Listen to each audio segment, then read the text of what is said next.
The range on my garage door remote isn't as good as I'd like it to be. Here's my usual experience. It's unpredictable, but I usually have to pull up to about within 10 feet of my garage door just to get my remote to work. Sometimes I even have to take the remote off the car's visor to get it to work. It's been doing this for a long time, but recently I decided I was going to try to figure out the problem and fix it. The first and most obvious thing I checked was the battery in the remote. I even got myself a universal battery tester like this.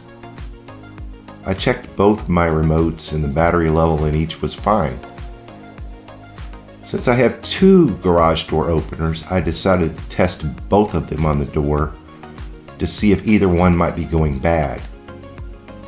It turned out the newer remote had a slightly better range, but only by about 5 feet at best. Since I know LED and fluorescent lights can cause interference with a garage door remote, I tried turning off the overhead LED lights in my garage, but this didn't add any range. I didn't worry about the LED light in the garage door unit itself, since it only comes on after the garage door is activated. Finally, I did find one major cause for my range problem: my car's dash cam. I unplugged it, which extended the range almost to the end of my driveway. I also found another source of interference: the smart LED lights on the outside of my garage. I hadn't really noticed the range reduction they caused, since I usually take the car out during the day, but I found out that these LED lights reduce the range down to less than 10 feet away when they're on. I didn't want to have to change out my smart LED lights because I use them with automatic routines in my smart home.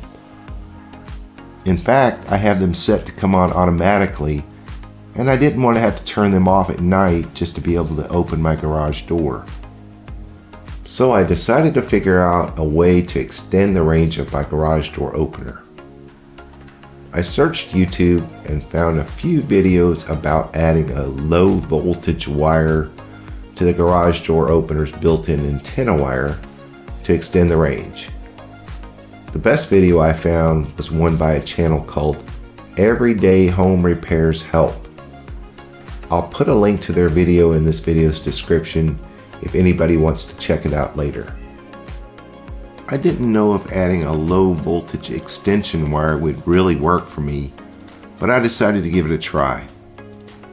I tried some experiments with hooking up a 5-foot length of 18 gauge green wire and ran it up one of the garage door's mounting beams. It did nothing to help. In fact, it seemed to make it slightly worse. My next experiment was to try and use a longer piece of wire and run it outside the garage door. I bought a 35-foot roll of 18 gauge stranded wire. My plan was to run it up to the ceiling in the garage, then across, back down to the middle of the door, and through the gap at the top of the garage door. Before I went to the trouble to secure the wire permanently, I decided to do a quick test to see if it really had a chance of working. First, I stripped off about a half an inch of insulation from the ends of the antenna and the extension wire.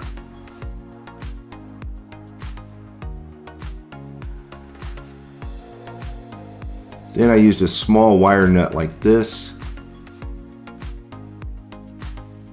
to connect them together.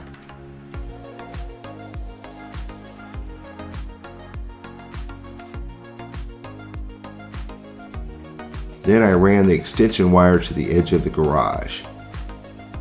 To keep the wire in place when I closed the garage door, I just used some painter's tape to hold it down. I knew this wasn't going to give me exactly the same effect I'd have by running the wire at the top of the garage door, but I figured it would at least give me a decent idea about whether this would really work.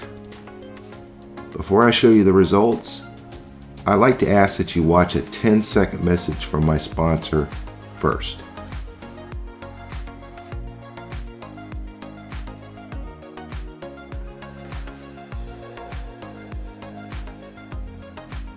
Here's my test from a good distance away. Honestly, I was amazed at how much range it added.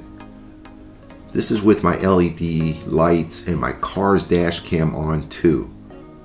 I can't show it here, but it even worked around the corner from the street at roughly 50 yards away. To permanently install the wire, I wove it through the holes in the support beam. I could have used some zip ties too.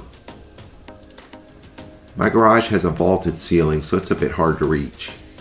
I was lucky enough to have 2 hooks already in the middle of my ceiling, so I just hung the wire over the hooks. When I got to the far wall, there were a number of different options I considered using. I had some 3M cord strips I could have used. I also could have used some paneling nails I already had.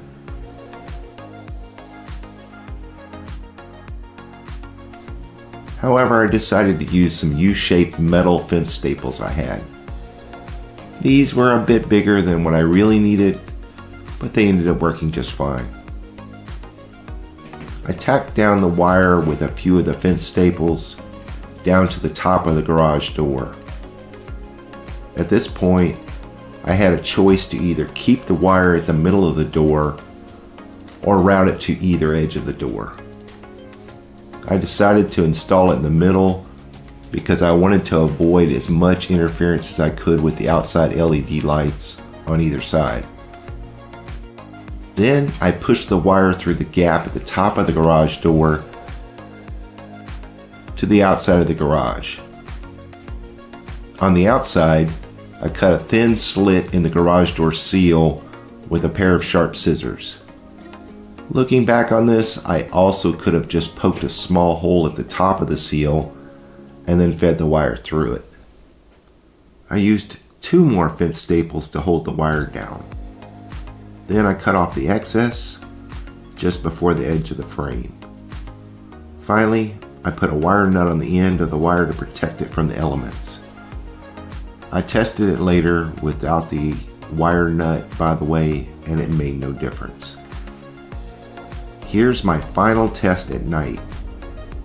I turned on all my LED lights here, inside and out, including my bug zapper, which also uses an LED bulb. I also turned on my dash cam, which was the biggest source of interference. By the way, I didn't want to stop in front of my neighbor's house in the middle of the night with my camera and freak them out, so I only filmed this from the edge of my driveway.